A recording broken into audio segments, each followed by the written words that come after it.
In the symphony of life, every being has its part to play, every piece of the world in harmonious array. But among various realms where existence finds its voice, many have gone silent without freedom of choice. As each beat echoes fainter and balance starts to sway, the remaining must rally to keep chaos at bay. The journey demands resilience, as much will be faced. But without their effort, what will be heard, filling the space?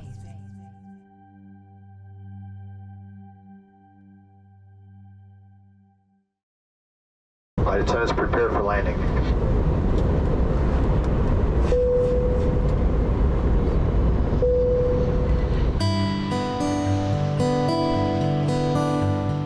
My name is Ella Marcil. I grew up on the island of Kauai. I left for college to pursue a career in filmmaking at the University of Cincinnati, but I'm returning home to Hawaii for spring break because of an emergency call.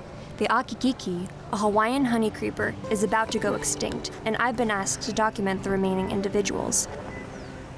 I've got no time to waste, and I'm on my way to meet up with the team. Nice to see you. Yeah. How was your flight? Long. It was very long. But I'm happy to be home again. Cool. Yep. The Akikiki is a honey creeper species unique to the island of Kauai, Hawaii.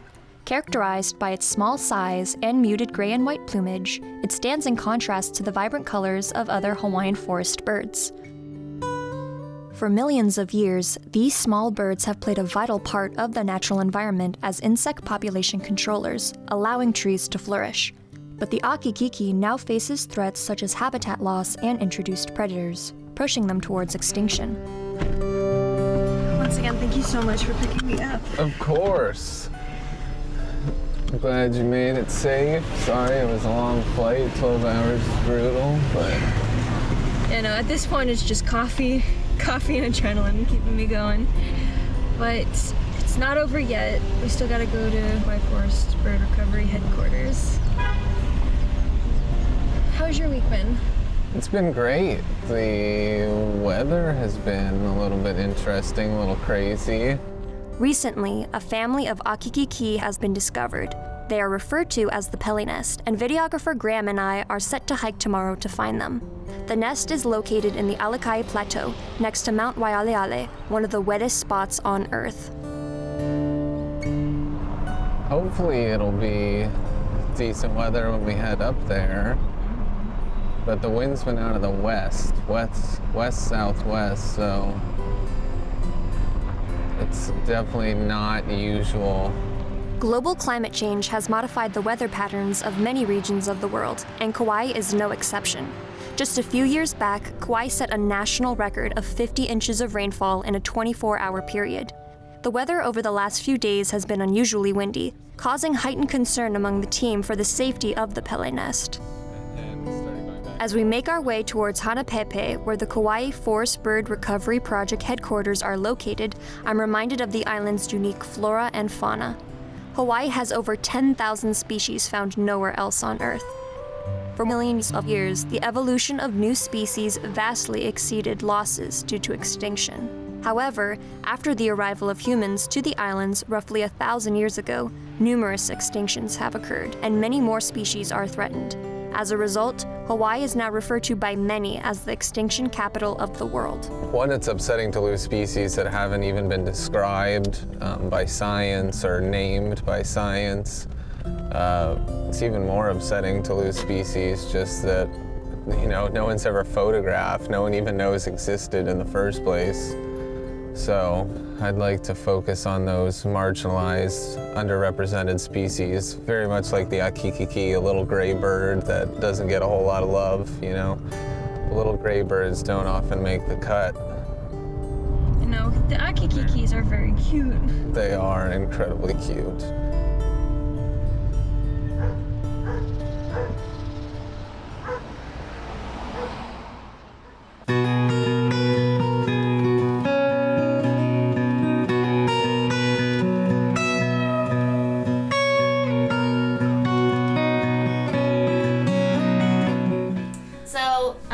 I'll start you out with looking at the map of one of our field sites, Mohihi, where you're going. Okay. These maps have been invaluable for us. When I started, they were not this defined. So we would run into waterfalls routinely when we only had the 5. After dropping me off at KFBRP, Graham went home to finish preparing for tomorrow's hike. Katie, a graduate student and member of the Kauai Forest Bird Recovery Project, is going over safety procedures with me as well as maps of the area that I will be traversing tomorrow.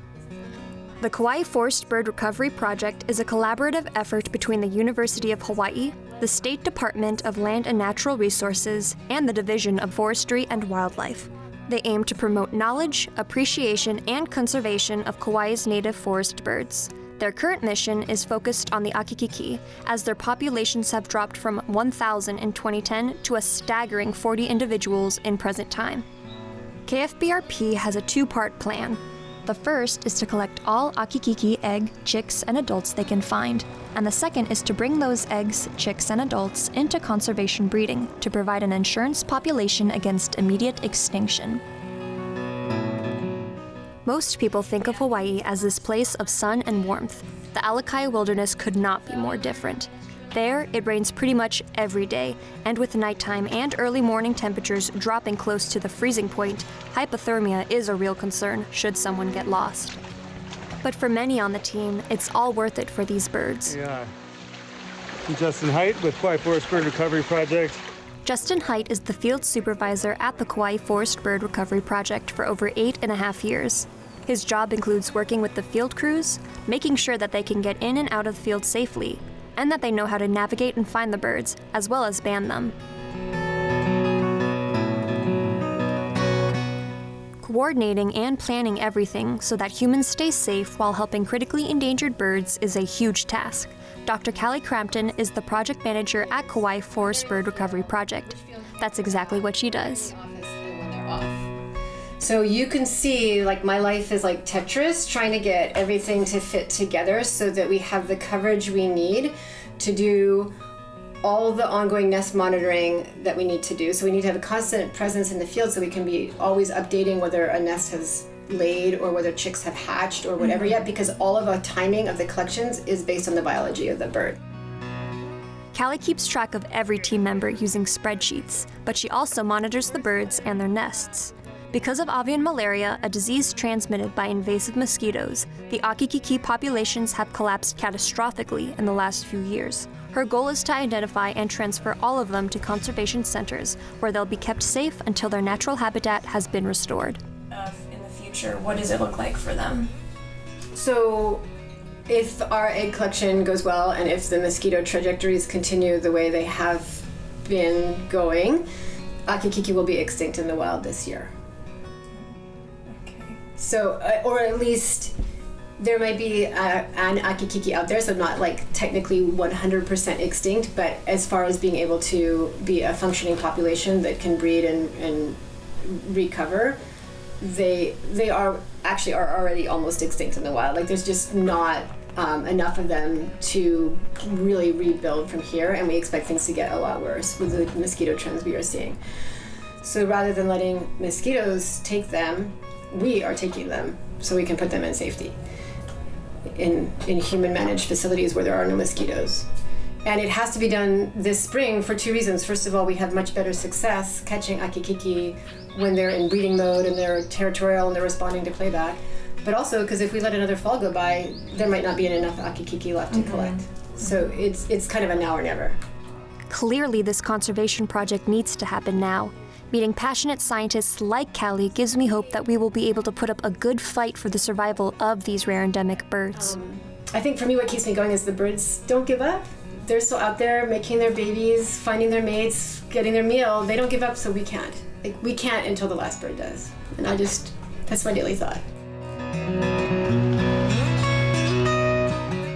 I'm part of a media team that's been set up to document the Akikiki conservation effort. We've already had several Zoom calls in the past 6 months, and this is our last chance to coordinate and finalize before heading up tomorrow. Juliana will be producing a short film called Realm of the Gods with Sterling and McKenna's help. We will share footage and assets of our respective projects, but Graham will be the main videographer for filming the birds in the wild. Yeah, no, I'm really hoping that these cameras can work because I've just been hearing a lot about the weather conditions, and it's intense rain, intense cold, and I've heard this is where electronics come to die, so I want to be prepared. Because sleeping accommodation in the field is limited, the plan, as it stands right now, is to have Graham and I hike up tomorrow. We will be with the KFBRP team for a week. Then, as we hike down, Juliana, Sterling, and McKenna will go up. All right. Bye. Thanks, everyone. Thank you. Today's stories are captured behind the lenses of cameras. Back in ancient Hawaii, however, stories and life lessons were preserved through song and dance. As a blessing for this project, the Ka'imi Hula Alau created a mele called Namano Eha. This hula describes 4 of Hawaii's endangered forest birds, including the akikiki. Ai, Namano Eha.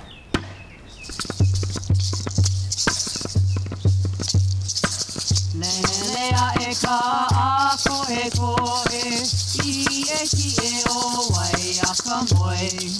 Ulua e a e hupua, I ke po o pupu ki no hila. In Hawaii, birds are seen as aumakua, or guardian spirits. Their feathers were highly valued by ancient Hawaiian nobility and meticulously crafted into various ceremonial items, such as feather leis, helmets, feather standards, and feather capes. Bird catchers would line branches of trees with sticky sap for honey creepers that would land on them, becoming ensnared. Then, with utmost care, only 1 to 3 feathers from the neck, wing, or tail were removed before releasing the bird back into the forest. The intricate process of harvesting feathers meant that numerous birds, often exceeding 20,000, were required to produce a single feathered garment.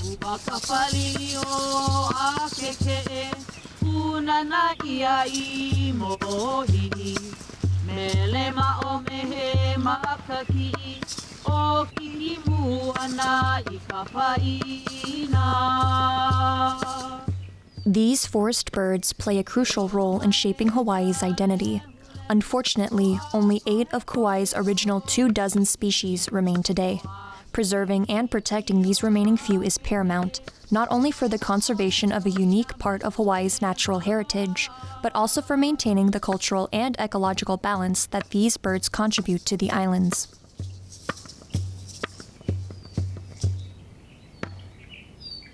Ai, e ho'oheno I nā manu eha.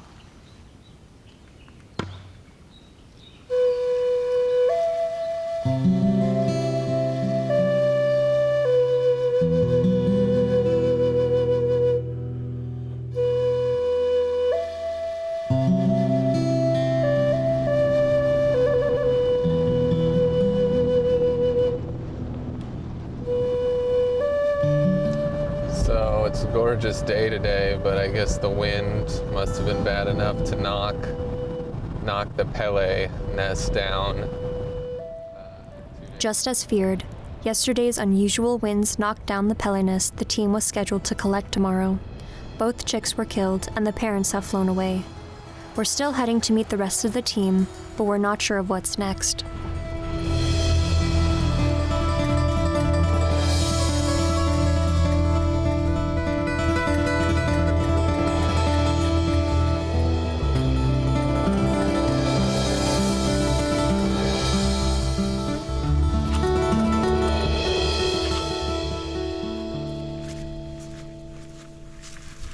Trails up here through these trees. Up there.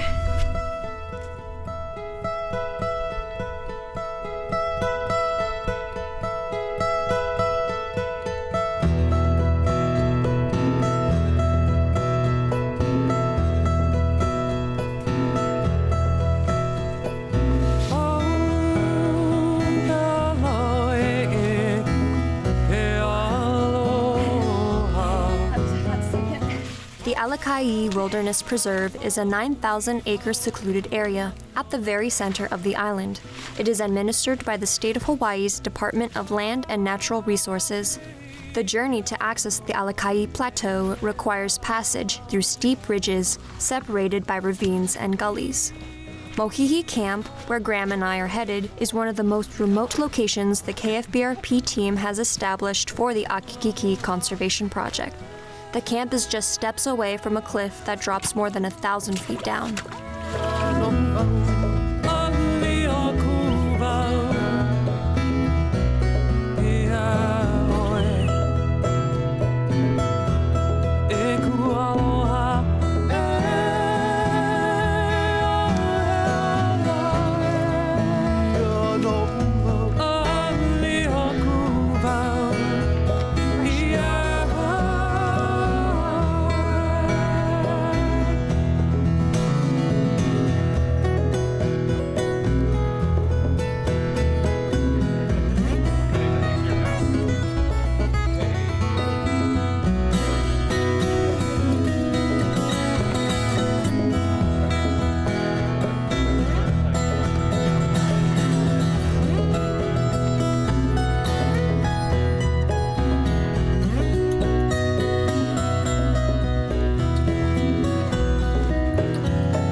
It's incredible to think that there were 50-mile-per-hour winds here yesterday. I'm very lucky the weather was on our side, because this hike has been the longest and most difficult one I've ever experienced.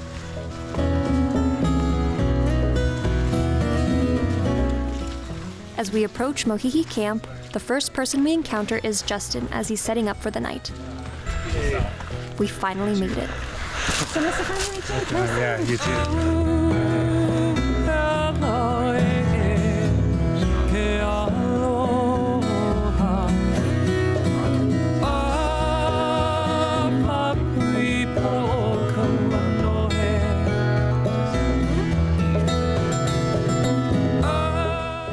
Most of the equipment and food were dropped off by helicopter about a week ago. The cases were then hauled from the landing site to camp. I am grateful that others were willing to do this because now I have the tools I need to do my part in this project. As the day ends, everyone is beginning to settle down for the night. Some people will be sleeping in their own tents. Others will be sharing the communal tent that's a little further away from the edge of the cliff. As for me, because all sleeping spots were already taken, I was assigned to sleep in the tent where all the food and equipment is stored. The nights are cold here, so it's a good thing I came prepared.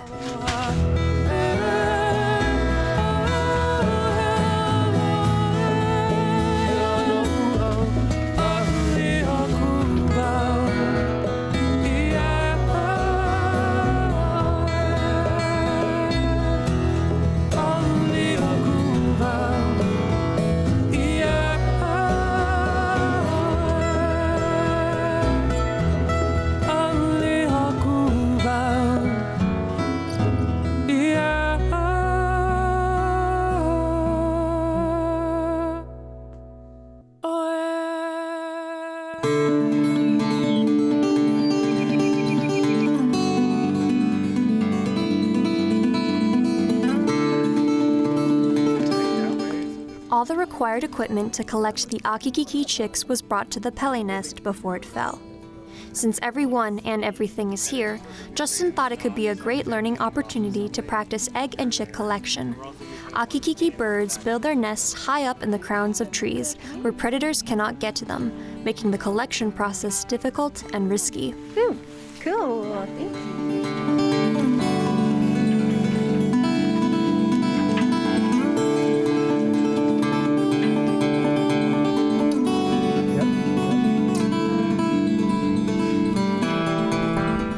Okay, anything else they're not thinking of before I come down? Now that there are no other birds or eggs to collect, people will go scout the forest. I'm heading back to Mohihi Camp to grab some extra gear.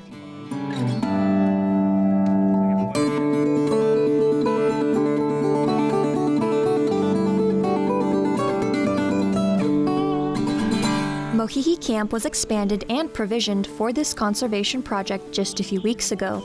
Apart from satellite and occasional cellular reception, it is completely off the grid.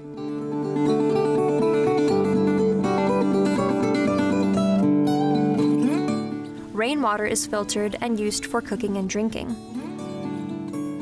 A solar panel was installed on the edge of the cliff, but it often fails and cannot really be depended on to charge batteries or electronic devices.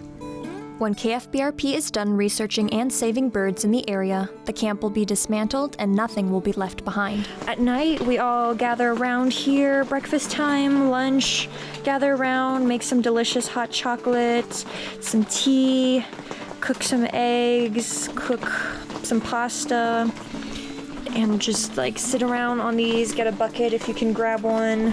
Just eat, talk story, and talk about the progress of the day and what went on.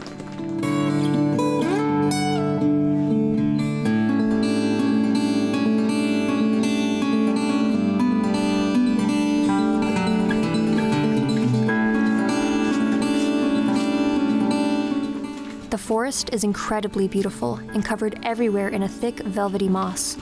Even on camp, numerous birds can be heard and spotted fluttering across the sky.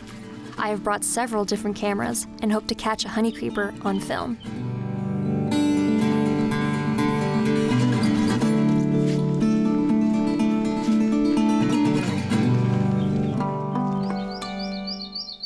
Kauai was once home to over 24 forest birds.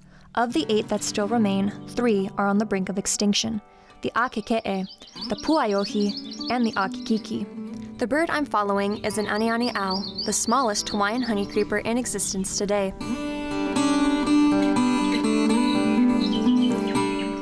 It's a very rare sight, and quite a challenge to film.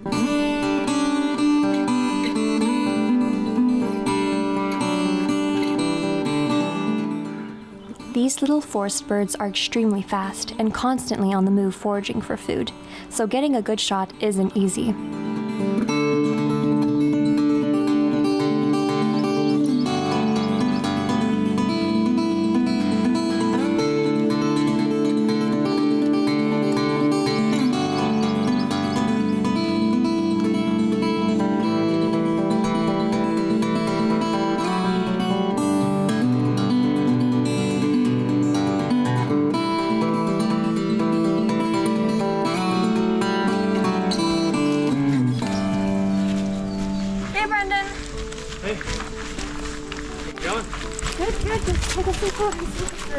Nice.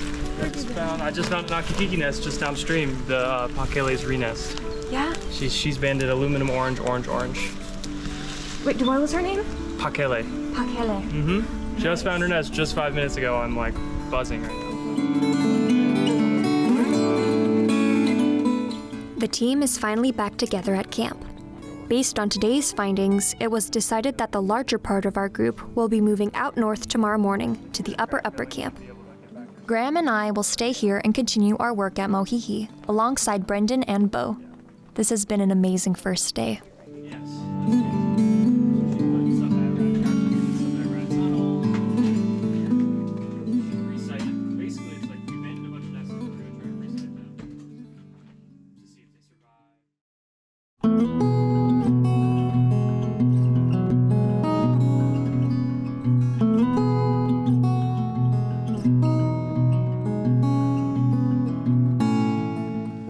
Today, the weather is once again beautiful, and Graham has agreed to take me to Pig's Jaw, an area of the Alakai Plateau he was scouting yesterday.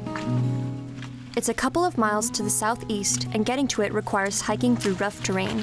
There's still a lot of water and mud everywhere, and the vegetation is dense, sometimes hiding big drops. Many have experienced mishaps on these trails and had to be rescued, or worse.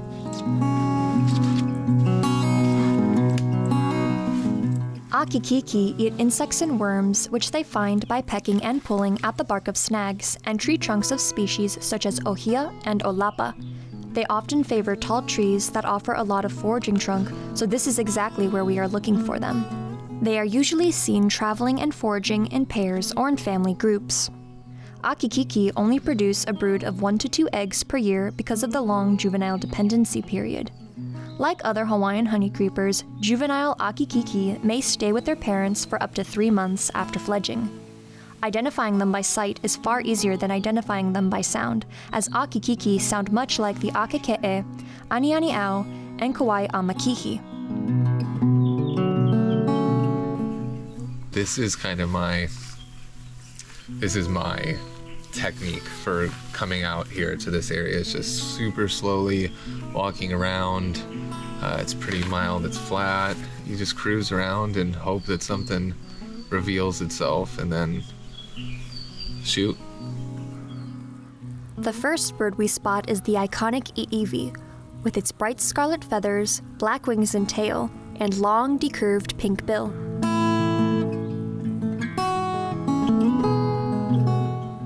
We also see the Aniani owl, my little friend from yesterday. The secretive and rare Puaiohi.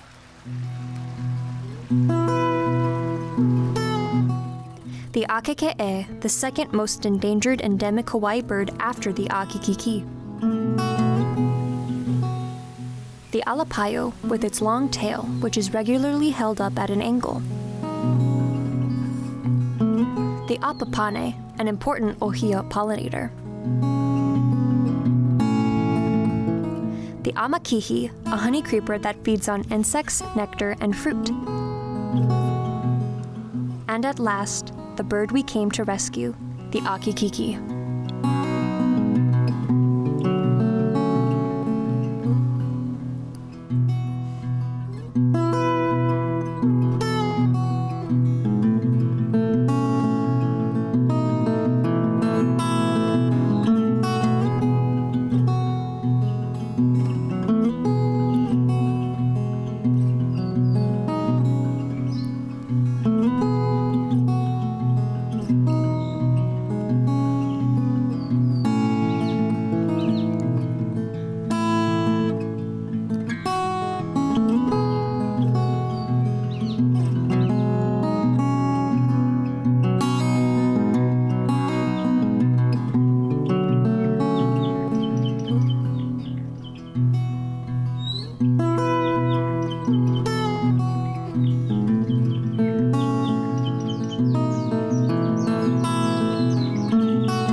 There's a couple that keep flying up above our heads, so it's really cool.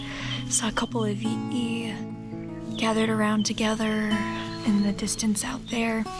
You see that Graham is out filming. He looks really happy right now. I can tell by the smile on his face. So yeah, everyone is just chilling and just been very calm and relaxing and appreciative and happy to be here with all these birds.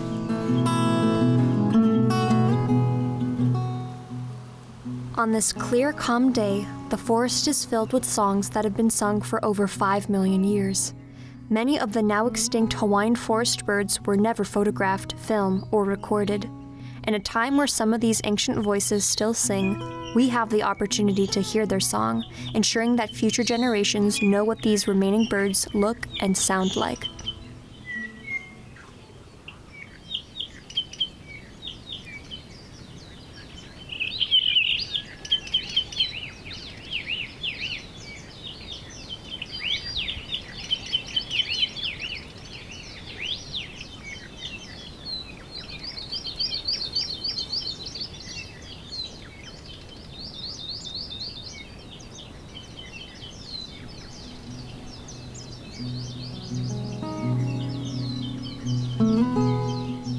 I will never forget my day at Pig's Jaw and its unusual name, derived from the topography of the plateau, which resembles a pig's jaw. Local hunters often roam these mountains. As a distinctive marker, they've placed a pig's jaw at the junction of Pig's Jaw to signify the location. This startling sight couldn't be in more contrast with how peaceful and beautiful everything is.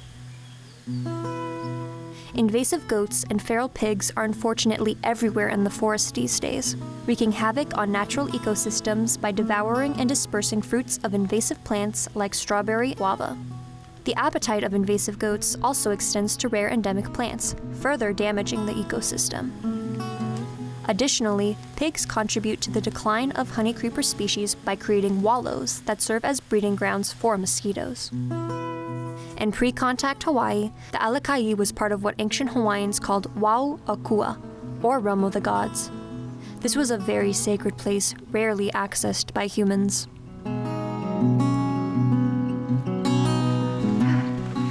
I finally made it! Finally made it back. Okay, I know Brendan's not going back until like 5:30ish, so I'm gonna get started on dinner. Cool. Yeah. I'm just gonna chill out and I'll help you with dinner. Awesome. Thank you so much for showing me around the area in the Alakai. This was a really beautiful day to go out there. Yeah, right? This was definitely one for the books. All 8 forest birds in a day. It's pretty good thing to do. It's gonna be so close, up close and personal. That was insane. Yeah. Yeah, well thank you. You're great company.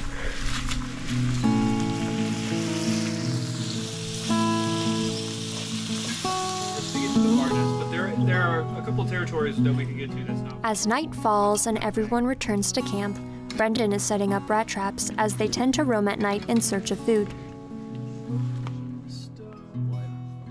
What fluoresces under UV light? Meanwhile, Graham is exploring the area for animal and plant species that are still unknown to science. Purple. He has brought his UV flashlight and I'm tagging along. Look at how bright it glows. Hang on, let me... Feels like Avatar in here. Right? I love that ruby pink.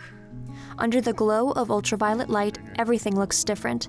This helps biologists and conservationists see things they wouldn't normally see at night. What was that?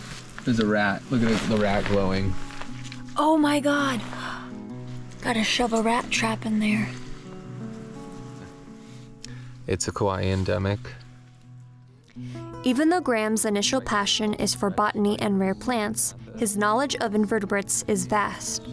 Although this trip is to rescue a bird from extinction, endemic Hawaiian invertebrates constitute the vast majority of species that are now going extinct in the state. Oh my god. We need to get my camera. Is he something new? It looks like it's Dorionychus raptor, but it's a little different and we're way out of Dorionychus range here. Just like when he was filming the Akikiki earlier today, Graham gets incredibly focused when he's in the presence of something rare, unique, or unknown. His passion is undeniably obvious and quite contagious. His photos are simply amazing, and I feel inspired by his work. So I know everyone else has gone to bed for the night, but I wanted to hear more about the Livermore, California story. Yeah, so Livermore is where I grew up in the East Bay area in California, and grew up there, rode my bike around with my friends lots when I was younger, and as I got older, I went to college at University of Oregon, and I started getting really into botany, particularly rare plants and endangered plants. And sure enough, as I graduated college, I moved back from Oregon back to Livermore. It became apparent to me that there was actually tons of rare plants all around me in the Bay Area, even in Livermore. This one place in particular we used to call the Wasteland. It's one of these little abandoned fields where we used to ride our bikes. Turns out it's actually one of the rarest ecosystems, rarest ecologies anywhere in the world. The greater threat in California, especially in this area, is development. With, increase in people, there's this huge push for development, huge push for more houses or living spaces for people. And soon after I moved back to California, and I was just in the peak of my geeking out over plants phase over there, I realized that there was a 42-acre development proposed for this hill that's kind of in the middle of this flat land. I was like, hold up, like there's a ton of things here you guys aren't considering. So I went nuts photographing the rare plants that live there, and that's basically what we did. We kind of brought that to light, and we worked with this legal team, and after years of legal stuff, finally we won in the Supreme Court, which is pretty awesome, and our case set a precedence, and it changed how California is supposed to handle developments in the future, basically. Yeah, it's kind of it was a really special situation, really cool experience. And then that's kind of what got me into like thinking, oh, there is like a use for me, like wasting endless hours and gas driving around. Graham's story reminds me that anyone, regardless of their background, holds the power to make a positive impact in their community. By channeling their strengths and passions, individuals contribute to the betterment of the places they and others call home. The animal and plant species found in Graham's local hometown are just as significant as the Akikiki. If people take action on local issues, then collectively, we can set into motion collaborative efforts that can then have a global impact.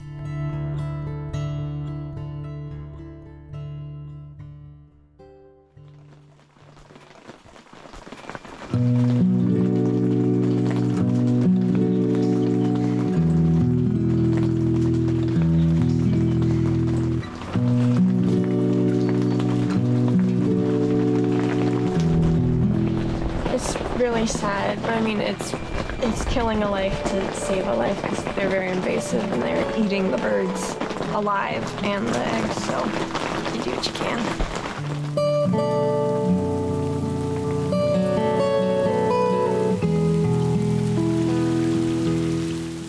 Today, the Alakai is living up to its reputation for being wet, very wet. Although these weather conditions make it difficult to see or hear Akikiki in the wild, Brendan is leading us further down into Pigstraw in search of new individuals. The goal is to remove all Akikiki to protect them from mosquitoes, but finding them on a day like today is like finding a needle in a haystack. We occasionally hear vocalizations that resemble those of the Akikiki, but so far we've had no luck.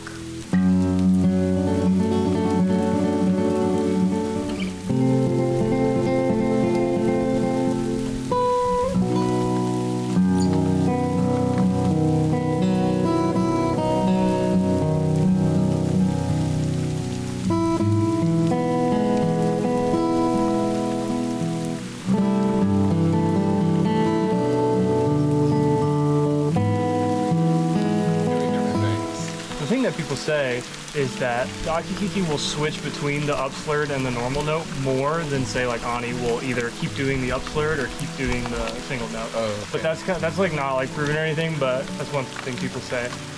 And I don't know, Akikiki just seem to like always just like be whispering until they fly, because they're always so close together, and then when one flies off far, they'll be like chip chip chip, and then I was like, oh okay. But usually they're just like really kind of like gentle.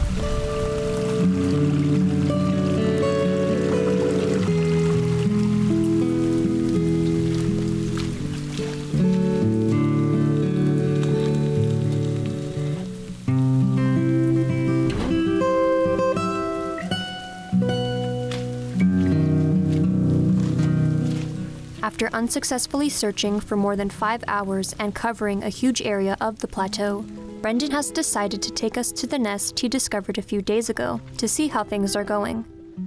The rain has receded, but we're still soaked to the bone. But that's not the concern right now.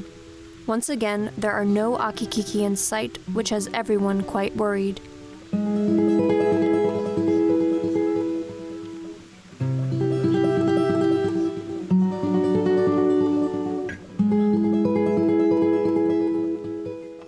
After waiting almost an hour for one of the adults to return, Brendan has decided to peep the nest, which means looking inside of it via a camera attached to a long pole.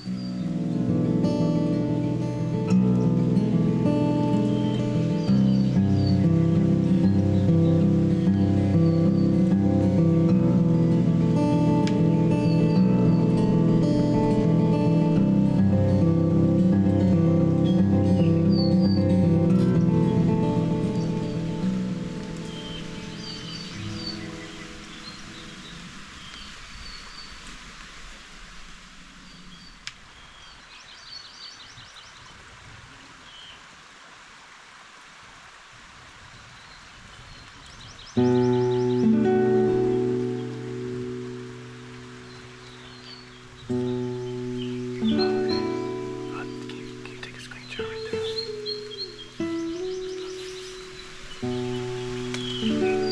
think it died. It's just, they normally would be like kind of sitting up. He's face down. What a shame. And the other egg is right there. There's only one nest in there, but yeah, it does not look alive. And At this very early stage of their lives, birds require the constant presence of their parents, both to feed them and to keep them warm. This chick and egg have died because their parents have abandoned the nest, giving the team an even smaller population to rescue. Although we don't know why this nest has failed for certain, multiple factors have played a role in the decline of forest bird populations.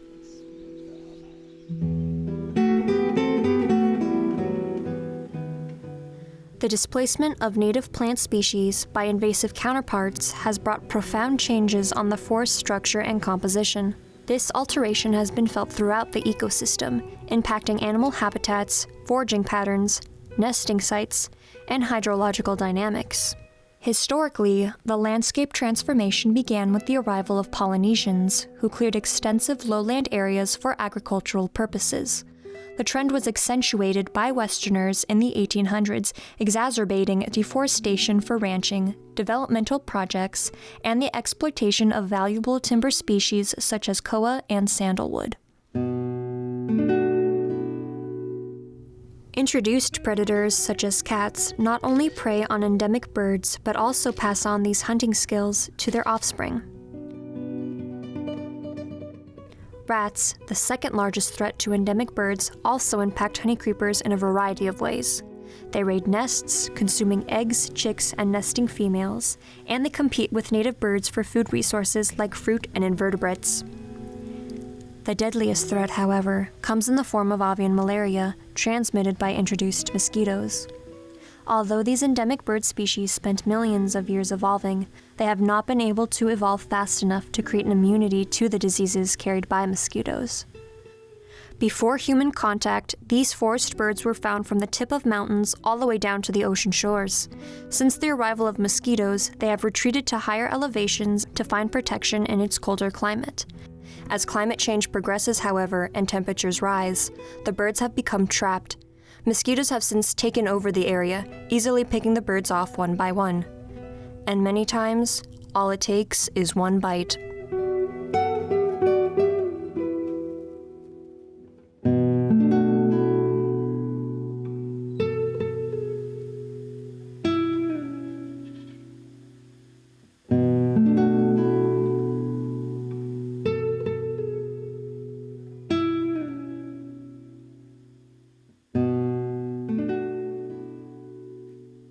Yesterday, the other team sent Brendan footage of a nest that was raided by rats. Today it's our turn to share the bad news of what we've discovered. Once again, plans around the collection of this nest will need to be cancelled. During our time here in the Alakai, I've seen more dead akikiki than living ones. This is by far the worst season for failed nests. There's good, there's bad. Dolly said, everyone wants happiness, nobody wants pain, but you can't have a rainbow without a little rain.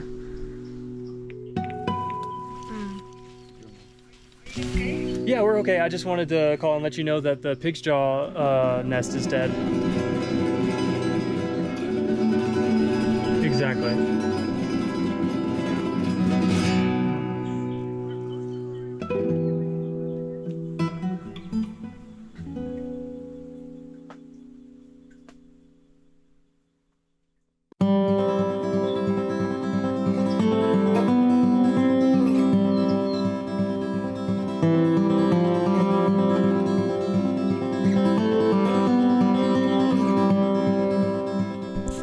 How you feeling this morning?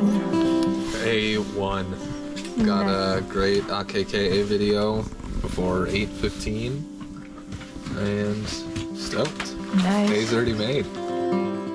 The Alakai has become overrun with invasive species, quieting the songs that have been here for millions of years. Seeing firsthand the devastation, it's evident that invasive species must be removed. Although traditional rat traps are set around camp, a far more efficient method has been deployed wide-scale throughout the forest, the A24. It's powered by CO2 right here, and it has a like bait lure up here that's scented, and so the rats will kind of sniff out the bait and crawl up here, and then there's a piston that's powered by the CO2 that when it trips this little tripwire, it shoots out the piston. And Bioacoustic devices have also been set up around the area that automatically records the birds as they sing. Researchers working with KFBRP are now training AI tools to distinguish and recognize the various species of birds that live here. This will in turn help the team identify where birds are so that they can be more efficient in searching the forest. Here we go. In an effort to combat avian malaria, the state of Hawaii recently initiated the Incompatible Insect Technique, or IIT. Avian malaria is only spread through the female southern house mosquito. Male mosquitoes do not bite and thereby do not transmit diseases to either birds or humans. The technique breeds incompatible male mosquitoes with female mosquitoes and results in the females only producing infertile eggs. This technique has proven to be very effective in other parts of the world, and hopefully its deployment is not too late to save the species here.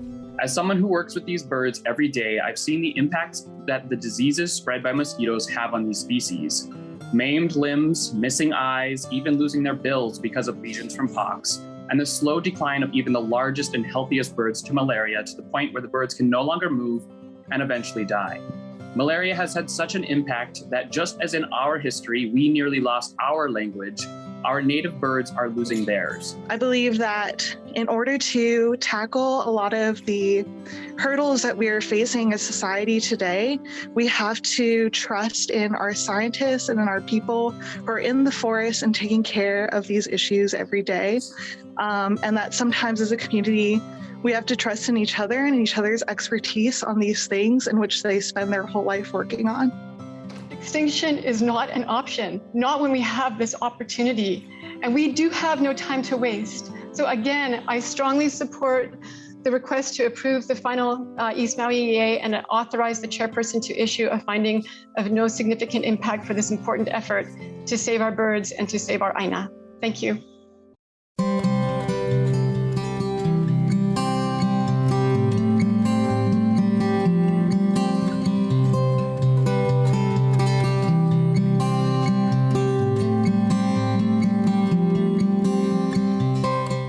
The importance of the Akikiki in this community highlights the necessity of addressing local issues.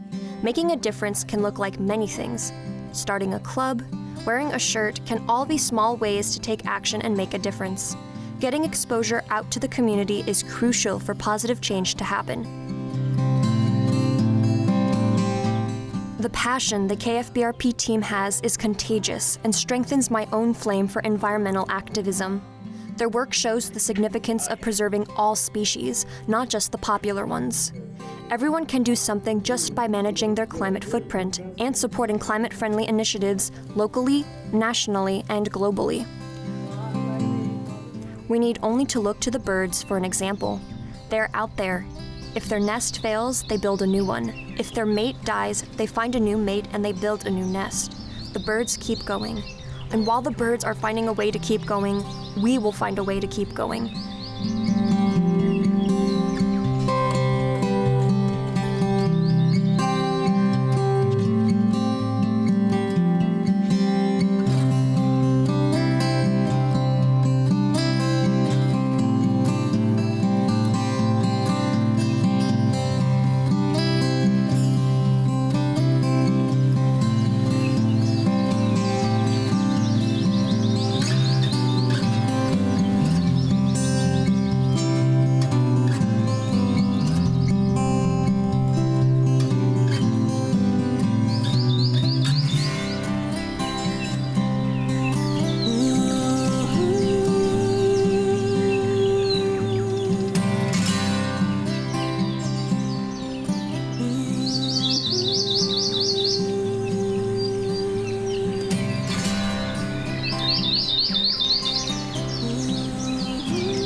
And if the message needed to be summarized in just a few words, this is what it would be.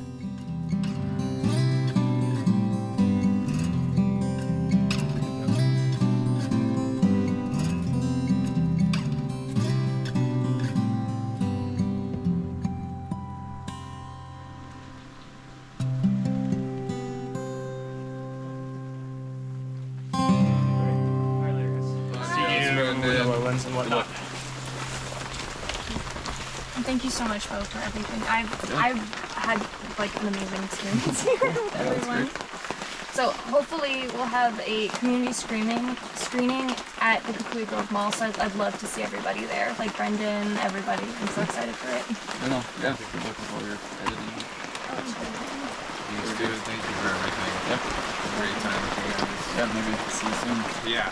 The time has come to return to the Wao Kanaka, the realm of humans. It's been raining all night, and there's a high chance the streams down below are swollen. Graham and I will hike down the southern trail to save time. Although we need to hurry, it's hard for us to say goodbye. See ya. Later.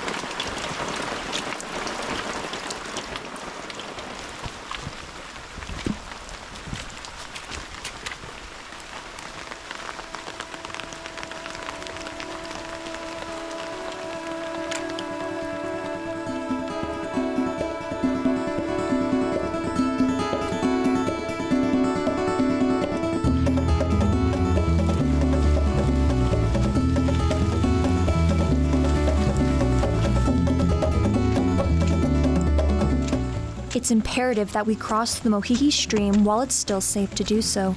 Otherwise, we'll be faced with a treacherous retreat back to camp, for which we may not have enough energy to safely complete. How long do you think until we reach the stream? Like 3.5 miles. 3.5 miles, okay.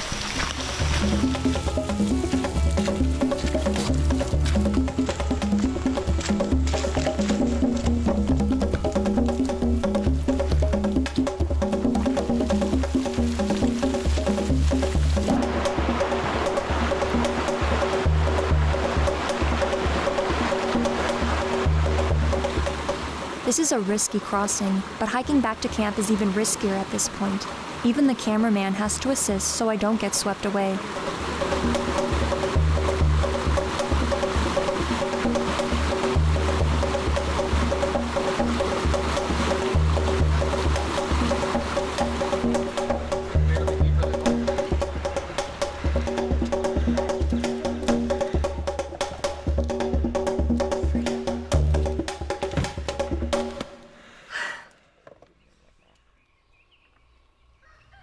My time in the Alakai is now over, but for the rest of the team, the work continues.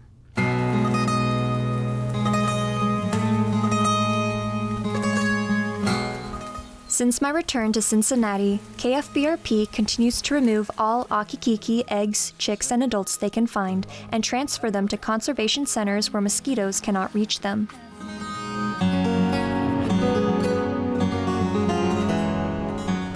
It's not over for this species just yet. There is still hope, as some 50 individuals continue to live and breed in captivity. Other endemic Hawaiian species, like the nene, have rebounded from the brink of extinction, and conservationists are hopeful that mosquito control methods such as IIT will one day allow them to restore the Alakai Wilderness Preserve to its original state. Humans caused the akikiki problem, so humans need to fix it. It's a long shot, and the odds are against us, but turning a blind eye or giving up is not an option. There are other critically endangered birds that require energy, time, and resources. They will benefit from the lessons learned with the akikiki. So work in the field continues to keep the voices of native birds heard. But as important as the work in the field is, it's just as important to let people know about the fate of these birds. There are different kinds of outreach events, but the most effective way to bring about change is to share our urgent message with those who hold the power to pass laws and allocate funding. To the crisis that is affecting our birds. I think these birds need a voice and they deserve to be celebrated. Hawaiian honey creepers definitely keep this ecosystem alive. A shift is happening, with youth at the heart of it. I think this is important legislation because the native birds of Hawaii are so special. We are advocating to you, our legislators, to help protect and bring awareness of our native Hawaii forest birds by voting yes on the bill to celebrate Hawaiian Honeycreeper Day. Please support. This exponential growth in awareness is not only happening in Hawaii, but at national and international levels.